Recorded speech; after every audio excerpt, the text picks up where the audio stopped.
ไปมาพบกับคำบูบานหน้าอีกเทอนึงเด้อพี่น้องเด้อจะได้กลับมาคลิปนี้กดไลค์กดแชร์คำบูบานหน้าเด้อพี่น้องฝากตามทั้งเพจคำบูท้องอินพี่น้องจัดไปวันนี้สิมาเว้าเรื่องผัวเมียคู่ผัวเมียส่วนหลายเป็นหยังคือมาเลิกกันง่ายบางคนนี่อยู่กันมาเป็น10-20ปีตอนแรกยังบ่ทันหักทันมีบ่ทันมีอิหยังสู่ซนกันเก็บออมเงินคำกำแก้วอยู่มากันหลายผ่าหลายปีมีลูกเต็มบ้านมีหลานเต็มเมืองสุดท้ายก็เลิกรากันไปส่วนนายเพราะอิหยังพี่น้องเพราะว่าเฮาบ่ได้เรียนรู้กระเดิมเบื้องต้นบ่ได้เรียนรู้เบื้องต้นแล้วบางเทื่อนี่อยู่นำกันแบบแค่มักซื่อๆมักชอบแล้วก็สนใจในหน้าตาในรูปร่างของแต่ละคนพออยู่กันไปหึงไปความเข้าใจมันบ่มีพี่น้องยิ่งอยู่กันไปหึงเขาทนลำบากกะกรรมมานำกันอยู่นำไปสุดท้ายสิได้สบายกลับมาไปเลิกรากัน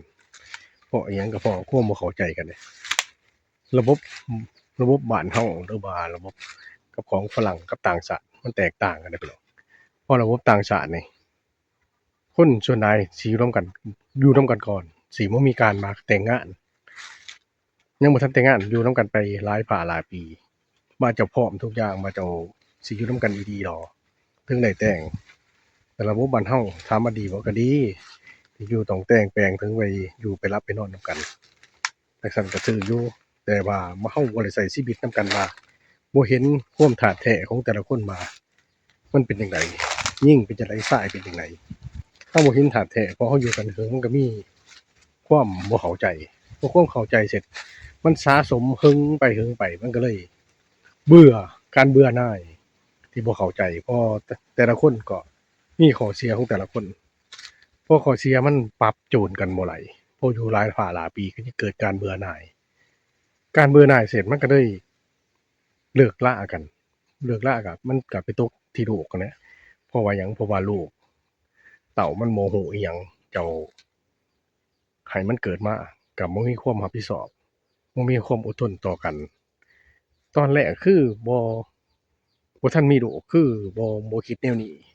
แล้วก็คือบ่ไปไผไปมันแม่นบ่พอมีลูกมีเต้าแล้วพอเริ่มรักมีที่ใดแทนที่สิสบายอยู่กันแก่เฒ่าผัดบ่มีความอดความทนมันเกิดการเบื่อมันก็เลยไปไผไปมันพอไปไผไปมันถ้าเกิดว่ามีทรัพย์สินหลายก็โชคดีไปบางคนบ่มีอะติลูกเต้าสิร่ำสิเรียนสิเดินหน้าต่อไปคนเราก็ไร้ความรับผิดชอบเพราะมันบ่เข้าใจกันเบื้องต้นนะสิว่ารักซื่อๆรักอย่างเดียวบ่ไหลเด้อพี่น้องรักอย่างเดียวถ้าบ่เข้าใจทุกอย่างนี่ในชีวิตครอบครัวนี่อยู่กันยากพี่น้องเป็นหยังคือบ่อยู่กันยากอยู่กันยากเด้เพราะว่ามันสะสมแล้วก็เว้ากันบ่เข้าใจ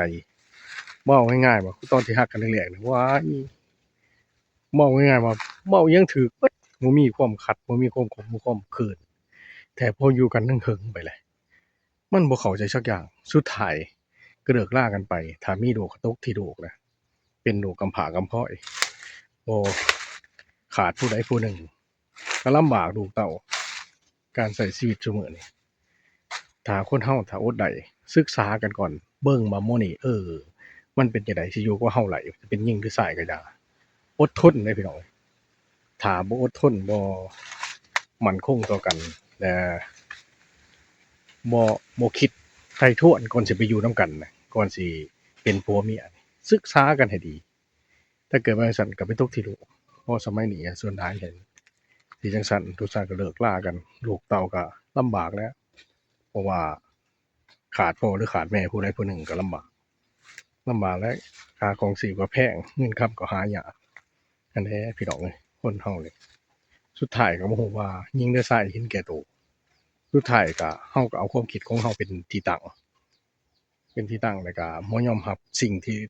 คนอื่นเสียคนตรงข้ามคือกันก็บ่ยอมรับคนที่บ่อยู่อดทนกันถ้าแต่ว่าบางคนก็สิมีมั่นยืนหรือว่าอยู่นำกันตลอดจนตายจากกันไปพุ่นแหละ เอิ้นมาจั่งซั้นบางคนก็อดบางคนก็บ่อดความบ่อดก็ตกที่ลูกที่เต้าเลยพี่น้องเอ้ยเอ้าฟังมักคลิปนี้ก็กดไลค์กดแชร์เด้อพี่น้องปองปายคำบ่หวานหน้าให้ข้อคิดเด้อพี่น้องเด้ออ้าวมักคลิปนี้ก็กดไลค์กดแชร์เด้อคำว่าสบายดี